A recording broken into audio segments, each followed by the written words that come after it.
بسم اللہ الرحمن الرحیم قل هل يستوي الذين يعلمون والذين لا يعلمون انما يتذكر اولو الالباب۔ رب تعالیٰ کا ارشاد مبارک ہے، کہہ دیجئے اے پیغمبر علیہ الصلاۃ والسلام، کیا علم رکھنے والے اور بے علم نہ رکھنے والے برابر ہو سکتے ہیں؟ انما یتذکر اولو الالباب، بے شک نصیحت وہی لوگ پکڑتے ہیں جو عقل و فہم رکھتے ہیں۔ اس آیت سے ہمیں اللہ تبارک و تعالی علم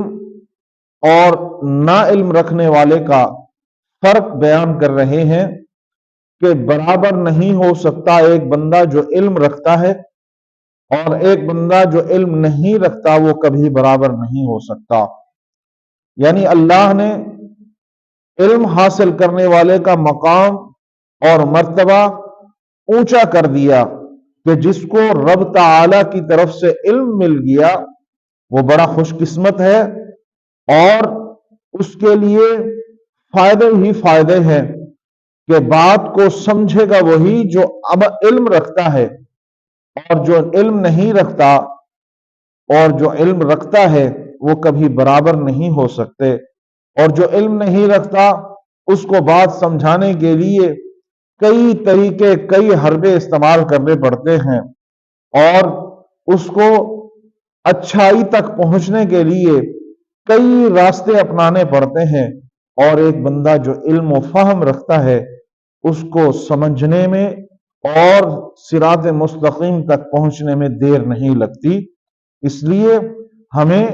علم حاصل کر کے اللہ کے ہاں ہمیں مقام حاصل کرنا چاہیے، اور علم بھی وہ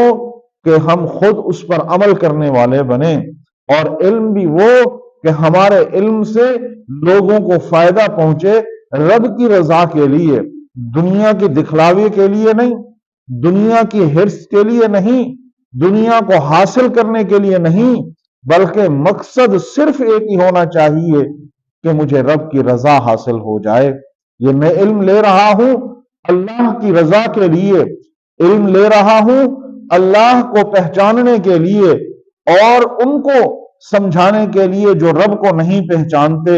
میں اپنے اس علم کے ذریعے رب کی پہچان کرواؤں، میں اپنے اس علم کے ذریعے رب تک پہنچنے کا جو راستہ مجھے حاصل ہو چکا ہے، مجھے اس چیز کا علم ہو چکا ہے،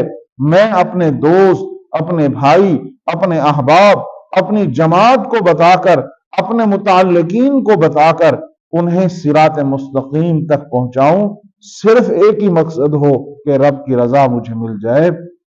تو یہ علم انسان کے لیے فائدے مند اور نفع مند اور سود مند ہوا کرتا ہے، اور وہ علم جسے حاصل کرنے کے لیے میں دنیا کا لالچ رکھوں، دنیا کا طمع رکھوں، میں اپنے نام کو اونچا رکھنے کے لیے علم حاصل کروں، تو وہ علم میرے لیے فائدے مند نہیں بلکہ میرے لیے وبال ہے۔ کل کو مجھ سے اسی چیز کا سوال ہوگا کہ تو نے جو علم حاصل کیا تھا کیا رب کی رضا حاصل کرنے کے لیے یا دنیا والوں کو خوش کرنے کے لیے؟ تو اس لیے علم کا بہت بڑا مقام ہے۔ اللہ نے فرمایا قل هل يستوي الذين يعلمون والذين لا يعلمون، بے علم اور علم والے کبھی برابر نہیں ہو سکتے، اور علم وہی فائدہ مند ہوا کرتا ہے جو رب کی رضا کے لیے ہو، رب کی خوشنودی کے لیے ہو اور رب کو خوش کرنے کے لیے ہو۔ انسان یہ علم اگر حاصل کرے گا وہ دنیا کا علم بھی ہو سکتا ہے، لیکن اصل میں دین کا علم، قرآن و سنت کی روشنی،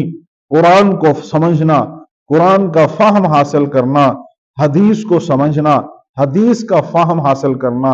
اصل میں یہ علم ہے۔ اسی کے ساتھ متصل پھر اور سارے علم ہے، دنیاوی علم ہے، وہ بھی انسان کے لیے فائدہ مند ہے، لیکن اصل جو علم ہے وہ قرآن و حدیث کا علم ہے۔ اللہ ہمیں قرآن و حدیث کا علم حاصل کرنے کے لیے صرف سوچ اور خیال اور ذہن یہی ہو کہ رب کی رضا اس سے مجھے مل جائے اور میں دنیا والوں کو بھی اس سے فائدہ دوں، وہ بھی رب کی رضا کے لیے اپنے نام کو اونچا کرنے کے لیے نہیں، ہمیں اللہ اس علم سے بچائے جس کے اندر ہماری تکبر، ہمیں بڑا پن ظاہر ہونا شروع ہو جائے۔ ہمیں علم حاصل کرنا ہے رب کی رضا کے لیے، تاکہ میری آخرت بھی سنورے اور میری دنیا بھی سنور جائے۔